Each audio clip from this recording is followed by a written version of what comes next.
Hello, hello mga mami. Tara samahan nyo ako mamitas ng pechay at gawin natin itong ensalada.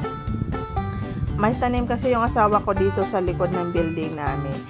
Wala kaming ibang ulam kundi yung paksiw na isda lang. Gusto ko ng gulay kaya naman naisipan kong gumawa na lang ng ensaladang pechay.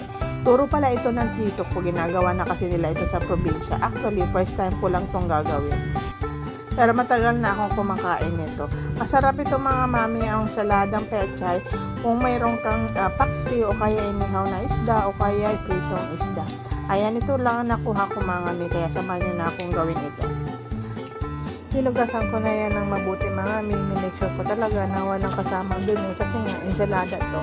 Kaya siguro din talaga natin na malinis ang pagkakahugas natin ng mga gulay kung mag-ensalada tayo mga mami. Ayan nga, after kong hiwain, naglagay na rin ako ng sibuyas, tapos naglagay ako ng kamatis, naglagay na rin ako